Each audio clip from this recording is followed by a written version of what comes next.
Momo, the laundry of death, extreme horror story. Midnight had swallowed the entire neighborhood when Sod stepped out to bring in the laundry his mother had left drying outside. The cold wind was sharper than usual, carrying a strange metallic smell, like rusted blood. The street was silent, unnaturally silent. Even the stray dogs that barked every night had vanished. As Sod moved closer to the swinging clothesline, he felt the air thickening around him, as if someone unseen was holding their breath. The first thing he noticed was the sheet. The white one. It was fluttering like it always did, but tonight, its movement was different. Too slow, too controlled. It moved as if something behind it was breathing. Sod froze. The wind had stopped, yet the sheet kept swaying. His heartbeat thudded painfully in his chest.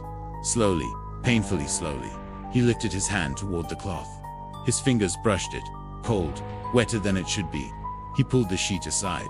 There was nothing, or so he thought. Somewhere behind him, a soft, wet, clicking sound echoed. Tuk, tuk, as if long, twisted fingers were tapping against the ground. Sod turned sharply. Con high. His voice trembled. No answer, only the tapping, getting faster, closer. A long strand of black hair slid across the ground, so thin it almost blended into the darkness. Sod stumbled back, eyes wide, trying to focus. The hair moved, slithering like a snake. It crawled up the wall, then vanished into the shadow near the water tank. Sod swallowed hard but stepped forward. Then he heard it. A whisper, a woman's voice stretched, broken, wet, right behind his ear. Mumu, the laundry, is not done. Sod spun around, breath escaping his lungs.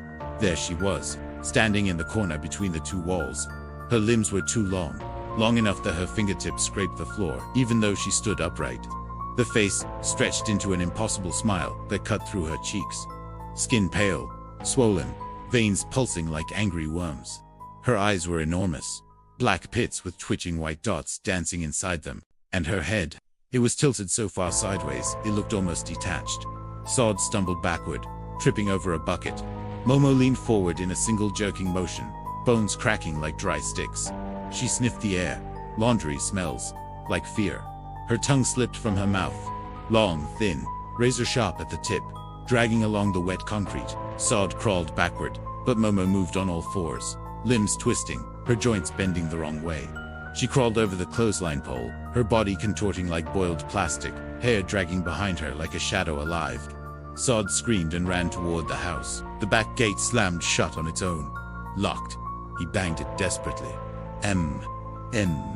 There was a hollow. No answer. He heard breathing, not his own, right behind him. Slow, raspy, hungry. He turned slowly. The white sheet behind him was rising. Something underneath it was standing tall. Taller. Stretching upward unnaturally. The sheet dropped. Momo's face appeared inches from his jaw unhinged, tearing open wider and wider, until it cracked down to her chest. Rows of needle-sharp teeth glistened inside the darkness of her mouth. Something inside her throat moved, wriggling.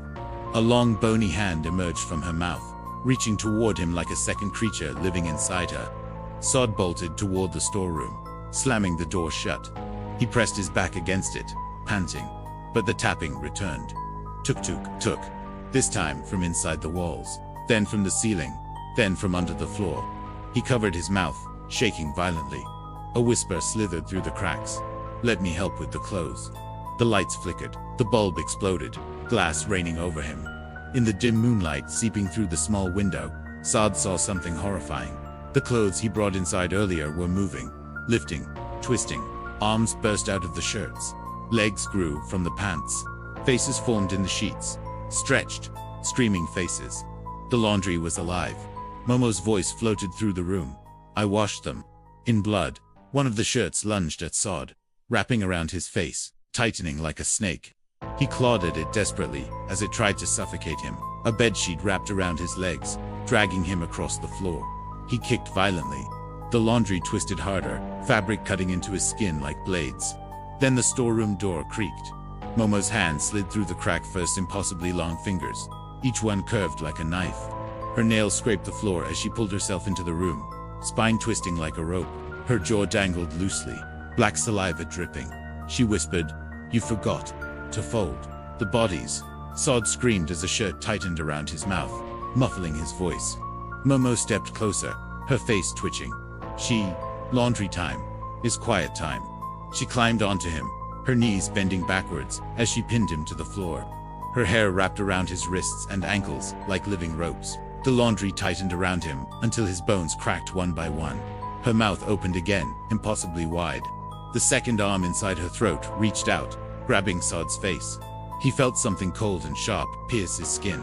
The last thing Sod saw was Momo's giant black eyes, widening in hunger. Clean, fresh, folded. The lights flickered violently. A final wet crunch echoed through the storeroom. Then silence. Only the clothes remained, neatly folded, stacked in a pile.